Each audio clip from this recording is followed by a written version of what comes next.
Hi everybody, welcome back. So today I'm just going to show you how this turned out because this is ready to demold, and then I'm going to get my little sweet niece Kristy started on how to cross stitch. So first things first, we'll get this guy taken out.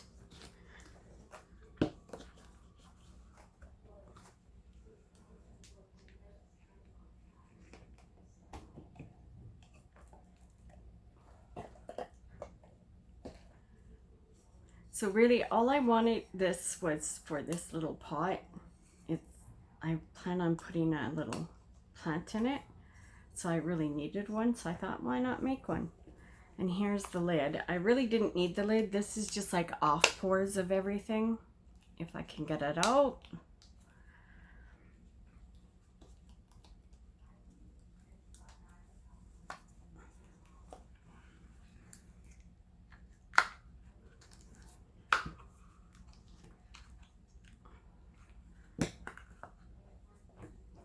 And there's the lid. It just has that inner ring of resin that I poured off from my other project, and then just leftover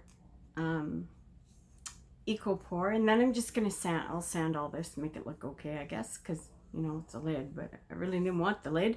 But okay, so that's that. And I'll just let me clean this up, and then I'll get Kristy started here.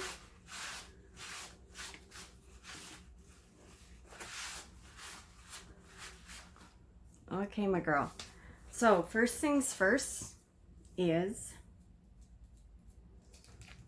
you're gonna need your hoop, of course.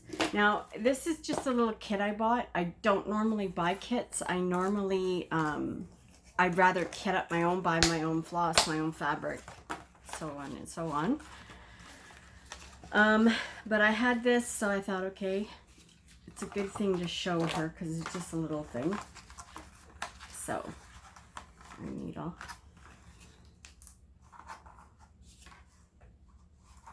Okay, so first things first, my dear, when you're starting cross stitch, it's really important. You want to, most people will find like the dead, they don't have to be so complicated, but they find the dead center of their project. They find the dead center of the pattern and start out from there. I don't. I make it simple for myself. So what I do is I measure down, because I know that this is going to give me an 1 3/4 border all the way around this picture. I always cut or buy cloth that's bigger than what you need, because I like having extra so I can center mine when I go to frame it, rather than try to fight with something that's not quite big enough. So I always find the center top, okay? Around the edges, you always want to put some kind of tape. That I just threw this on here. Normally I'd use, it's called Fabric Fusion, and that fuses this edge all the way around, because if you don't, when you're working, this will fray. The Ada cloth will come unbound. So it's really important to get those edges sealed either with a tape or fabric fray stop, so it doesn't fray. Then I'll teach you how to read the pattern. So this is our pattern. So what you want to do is, so this right here, wherever these arrows are, that shows you that that's the center of that portion of, so this is center going down, this is center in the middle. I always start at my center top. So my first stitch would be this one right here, right beside the arrow. And I always work this way out, and then I'll come back and I'll work this way over. That gives me my perfect top row. Each one of these boxes is going to be, a full box is going to be 10 stitches wide by 10 stitches high. And your count of your fabric will be whatever count of stitches you have on this, that's 1 inch by 1 inch, will give you the count of your fabric. A good starter fabric is 11 count, but you will need a lot of it. I prefer the 18 to 22 count, which is really tiny, but for showing you, for the purpose of showing you, I'm going to go with the 14. It's not my choice of fabric, but when you're just starting, the lower the count, the bigger your square is going to be. The higher the count, the smaller the square is going to be. So the higher you go up on the scale, the smaller your stitch will appear to be. And it's really important when you're stitching, always cross your stitches the same way. So I always start from my bottom left going to the top right, and I will do that all the way across. Then when you come back, you start at the bottom right to the top left and come back that way. But if you do it the other way, you can do whatever way you want. You can start with the right bottom, going to the top left. However you want to cross your crosses, you do it your way. But always make sure every single cross is crossed over the same way. So always have your bottom cross going in the same direction and your top cross coming back in the same direction, or it's going to look a mess. Trust me. I've seen some where people have crossed in all different directions and it looks horrendous. So it's really important to always cross your crosses in the same direction. Okay, so when you look at a cross stitch chart, each symbol, so each one of these little squares has like a little design, question mark, H's. So all these little symbols corresponds with a number. So what you do is you look at your symbol, you come over to your chart, and you go down and you find your symbol on your chart. So this one is the light blue, this green symbol here. So I know that I need to stitch those stitches in the light blue. And how I start, and also on your chart, Kristy, it's going to have, you're going to have, depending on the chart, you're going to have half stitches, quarter stitches, 3/4 stitches, full stitches. So a full stitch, what they're talking about is that full cross. Half a stitch is going to be only half of that cross done. A quarter stitch, what you're going to do is you're going to come up in the corner, go down in the very center of this little square. And these part ways, so you have two, I don't know what you want to call them, 2 threads going over and 2 threads going under the very center. So you want to part them right in the middle of that square and come up, go down in the corner, or if you want to come up in the corner, go down in the middle, whatever way you want to do it. Again, with those, you want to keep going in the way that you've started your stitches. So if your bottom cross, you're going left to right, these half stitches, you're going to go left to right, unless it states to you on this pattern, it'll state which way it wants you coming. So if you have a cross stitch that shows like this bottom one is going to be one color, top one's going to be a different color, it'll give you the 2 symbols with the line through. So you, again, you come from the bottom left to the middle, from the top right to the middle. So that gives you the 1/4 stitch of each color. A 3/4 stitch is going to be half a cross and a quarter stitch. So depending again how they have it framed out for the 3/4 stitch, it'll show you which direction you should be going in. So if you're 3/4 stitch, if they have it so this is going to be, this little top square up here is going to be a different color than this whole bottom portion, that's going to be your 3/4 stitch. So it's going to have you either crossing from your right to your left as your top, and then from the bottom to the middle, depending on how they have that frame. They can have that skewed in different directions for a 3/4 stitch. Also with your back stitching is always going to be these heavy looking lines, and also they can come in different colors. So they're going to have a black line, a red line, and a green line in this one. So that tells me what color of back stitching to do. What else am I doing? I'm trying to think what else I need to tell you. But this, to start out, I would pick the simplest pattern you can find and learn on that. That way, you're not going to get frustrated with all these different fancy stitches that they have out there now. A lot of the basic beginner patterns are basically going to be like a full cross.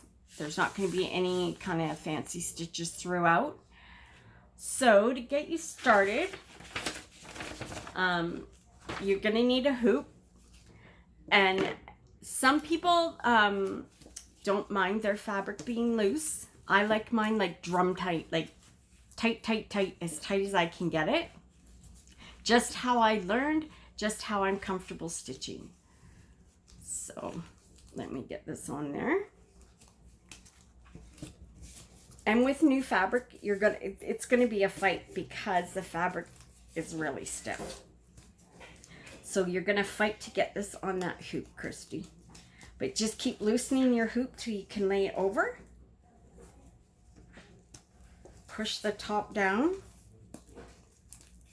And then how I do this is, look at me, I just ripped that off. Oh well. Is I slowly tighten and straighten. So I'll go around, I'll pull all these out, push them down, keep going. This wasn't the best tape, I guess. Tighten.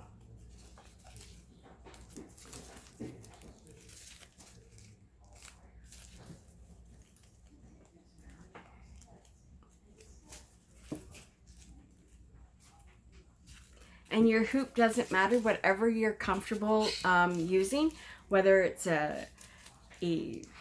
just a normal circular hoop, could be like this one is a rectangle. This is a new hoop I just bought. I haven't even used them yet. These ones really clamp, so I'm gonna get that drum tight. I can't get it because my top is missing, but anyway. Wasn't the best tape to use. That's why I use Fray Stop, because tape does tend to fall off. So with Fray Stop, it's pretty much on there. And now because this is like a stupid kit and not real DMC, like a DMC. So what you'll get in a normal pattern is you'll get your little book or whatever you're going to use. You get a key on the side, again, which shows you the stitch symbols, but it'll also have the number.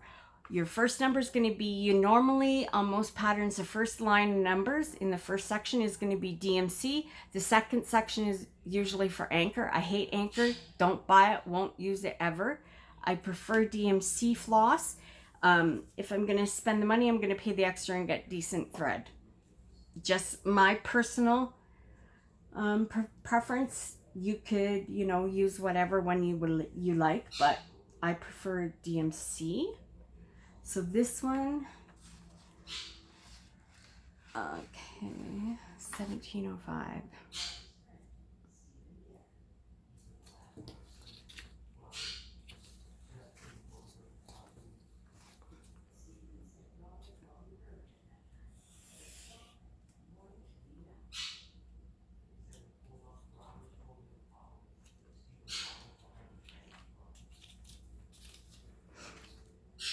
Okay.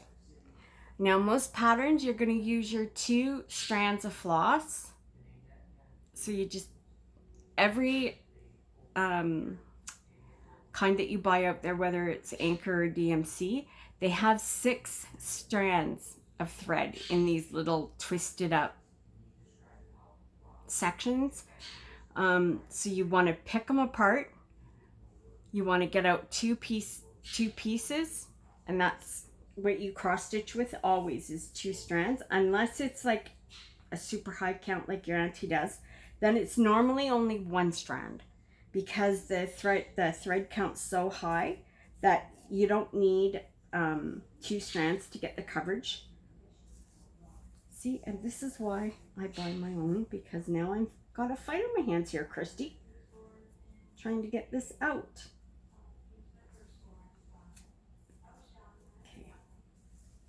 Come on.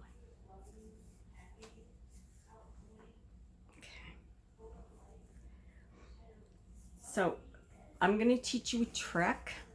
This is called a loop start. You don't need 2 strands. So this will save you on thread 2. So you pull out 1 and you're going to make a loop.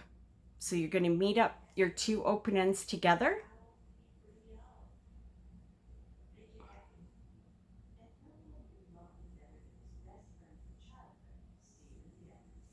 And that's going to leave you with a loop on this end. So you got the little loop here. I hope you can see that. Then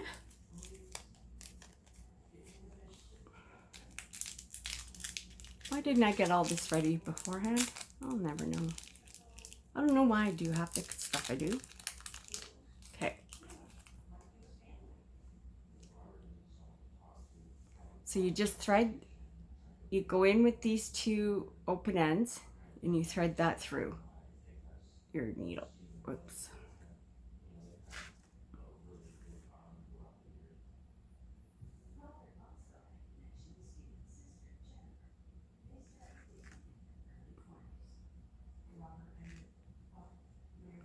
Okay, so it's going to be on, and you don't want to drag all that way down to the bottom. You want that up, you want it lopsided. So this here is your loop. So what you do is you go down in the bottom of that, your starting stitch, like that. You keep this on top. You don't want to pull it through. Then you come up in the corner.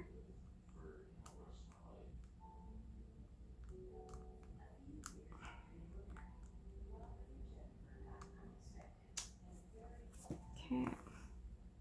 Then you take it and you put it through that loop. Just like that. So your thread's going through the loop.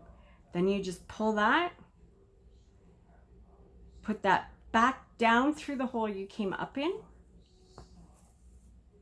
and that anchors your thread. That way you don't have any tails on the back. That's your starting. So that just gives you a nice, neat back. It lessens the bulk on the back, so you don't end up with like lumpy, and like in my early days, I didn't know about this. I just learned this in the last probably 7 years about this loop start.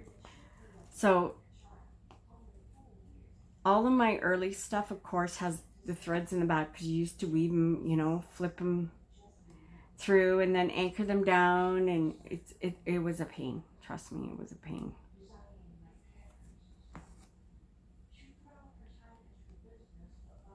And then all you do is you count. I usually do this in 10s because I just find it easier if I count 10.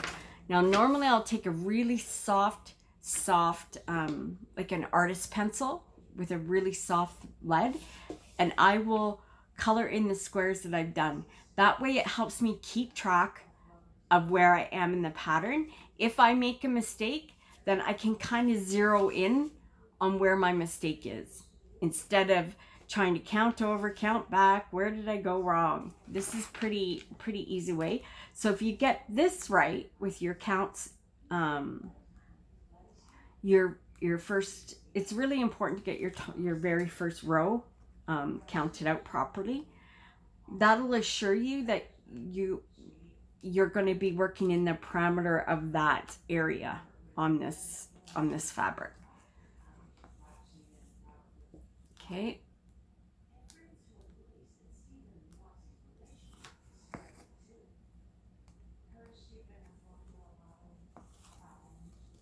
Okay, and then to come back, I haven't counted this out, Kristy. I'll probably pull it out when I'm done demoing. I'm just going to take it back, just like this.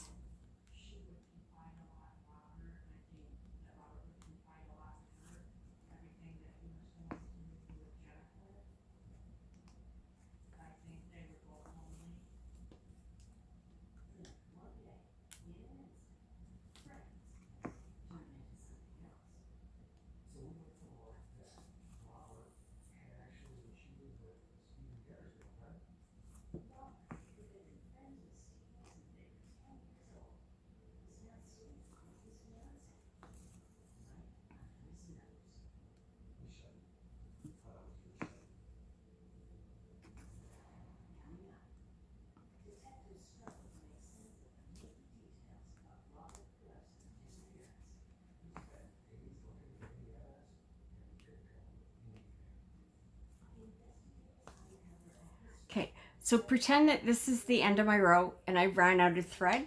I'll show you how to finish it. So what you do, this is called a pin stitch. So you split that thread in the middle again.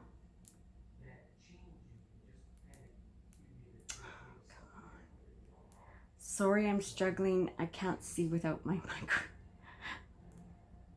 magnifying glass. Especially doing this anymore. My eyes are that bad. So you're going to come up in the middle of that, and you're just going to go over one. So you're going to come down at the bottom here in the middle. Underneath that, there's like another thread going this way across. We're going down. So we're going to go right in where that split is at the bottom.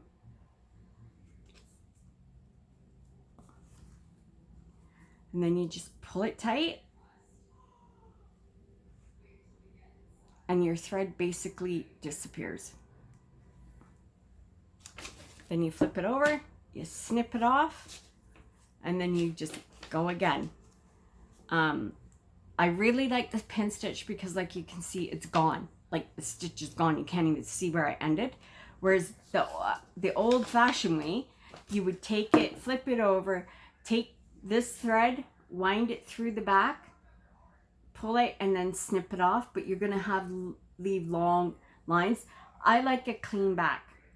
I really do. And that's just me, hun.